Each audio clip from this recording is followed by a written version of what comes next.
Берүүбүздүн аягында кызык бир жаңылыгыбыз бар. Швейцариядагы илимпоздор кумурскадайлы кыймылдап, секирип, тоскоолдуктан өтүп, атүгүл бири-бири менен байланыша алчу кенедей роботторду жасашканын билдиришти. Т тамгасына окшош түзүлүштү алар триботтор деп атап, келечекте татаал жердеги куткаруу ишине кол кабыш кылат деп жатышат. Салмагы 10 грамм болгону менен өзү татаал түзүлүштү ойлоп табуучулардын бири кыргызстандык Жеңишбек Жакыпов экен. Фейсбугундагы маалыматка караганда, ал Ош шаарындагы Сема мектебин бүтүрүп, кийин Түркияда билим алган. Азыр Лозаннадагы Швейцария федералдык технологиялык институтунун робототехника лабораториясында эмгектенет. Лабораторияда биз трибот деп аталган роботту жасап чыктык. Ал толук автономдуу аккумулятор менен иштейт жана бортунда бир нече датчиктер бар.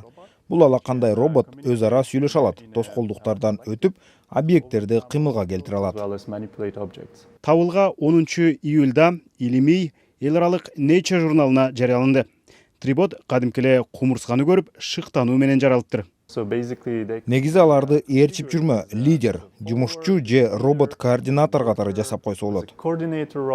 Жеңишбектин айтымында, чалгынчы роботтор алдыдан жолуккан объектти табат, кийинкисине кабарлайт. Лидери көрсөтмө берип, жумушчулары объектини жылдырууда алгы-олошуп иштешет. Элестетсеңиз, булардын көп сандаганы, абдан көп сандагандары өздөрү тараган чөйрөдө бири-бири менен пикир алышып атып эле бет алган жагын тез издей алат. Тактап айтканда, тапкычтар бул кымындай триботторду адам колу жетиши кыйын болгон уңкул-чуңкул жерде издөө, куткаруу иштерине келечекте колдонууга болот деп жатышат.